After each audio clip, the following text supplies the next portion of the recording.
Guys, আজকে আমরা আবারও চলে এসেছি নতুন একটা চ্যালেঞ্জ ভিডিও নিয়ে। এতদিন পর দিদা আসছে। দিদা এতদিন কোথায় ছিলে? হসপিটালে। কেন? শরীর খারাপ ছিল। ও হসপিটালে ছিল, আজকে এসছে, ডিসচার্জ পেয়েছে। তো দিদা কেমন লাগছে এসে? ভালো লাগছে, এসছি অনেকদিন পর। তো এসেই আজকে হচ্ছে কি শনিবার, নিরামিষ খাওয়া, ওই জন্য আলুর দম আর ফ্রাইড রাইস, আর কিচ্ছু না। এতে মা আর ছেলের চ্যালেঞ্জ আছে। আজকে দিদা নিজেই রান্না করেছে ঘরে। ঠিক আছে, তো খাওয়াটা স্টার্ট করছি। জানি না যে কে জিতবে, হয়তো দিদাই জিতবে, কেন প্রথমবার হসপিটাল থেকে এসছে। এর বাকি সব খেতে পারে, ভাত খেতে পারে না, এরকম ওর। ঠিক আছে, শুরু করছি। তো গাইস স্টার্ট করলাম খাওয়া। চলো দিদা স্টার্ট করো।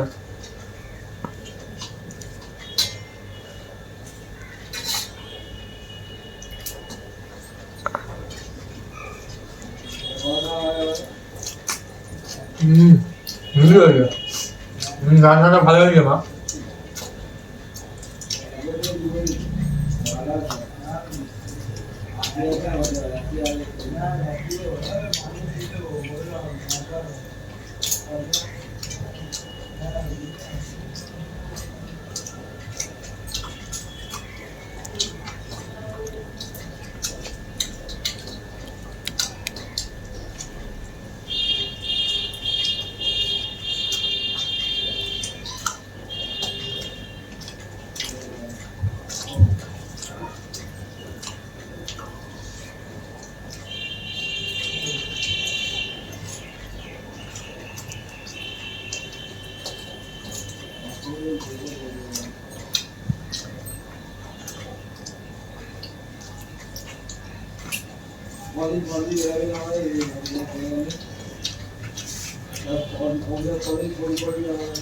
তো পাতে অল্প ভাত, ওই জন্য তাড়াতাড়ি হয়।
ভালো লাগে।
উড়ে যাবে।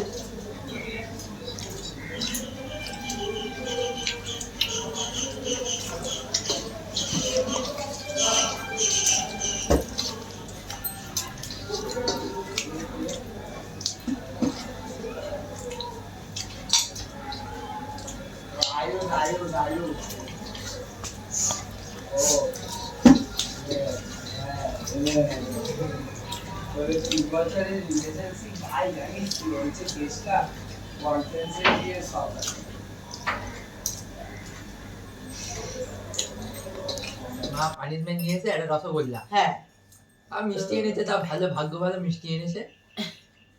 এবার এর ভেতরে উল্টো পাল্টা কিছু করেছে কি না সেটা জানি না করেনি তো। না একদম না, খেয়ে বলো যে কি করেছি কি করিনি, তাই না?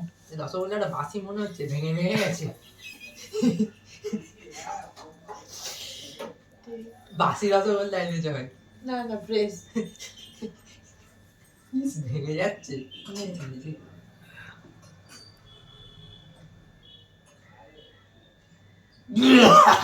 তো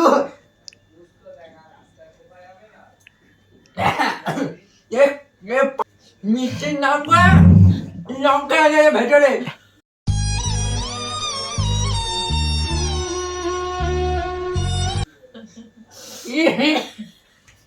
আমি রসগোল্লার নাম করে রসগোল্লার ভেতরে লঙ্কা এনেছে। কিরকম কিরকম মা আমার। ও ও মানে আমার যে নাতি বসে তাকে সবসময় উল্টো পাল্টা পানিশমেন্ট দেয়, তো একবার ওর তো পানিশমেন্ট নিতে হবে কিছু, তো ওই জন্য আমি দিয়ে দিলাম। কেন আমি যখন ছিলাম না বাকি ভিডিওতে আমি দেখেছি, কিন্তু ও তাকে পানিশমেন্ট দিচ্ছে লঙ্কা নুন এইসব, তো ও একবার নিক আমার থেকে পানিশমেন্ট। তাহলে বাংলার মিষ্টি রসগোল্লার সাথে এমনি অপমান। বাসি, আমি ভাবলাম বাসি বাসি রসগোল্লা হয়তো, রসগোল্লার ভেতরে লঙ্কা এনেছে কে জানতো। আমার ওর বিয়েটা কেমন লাগলো ওইটা একটু জানাবেন। তো গাইস, ভিডিওটা ভালো লাগলে অবশ্যই হ্যাঁ। অন্তত আমার জন্য লাইক সাবস্ক্রাইব শেয়ার করে দেবেন, এটা জানি না। ঠিক আছে, আজকের মতো tata. A jest pod Orymburgą fontancik z czarnym tylfiem.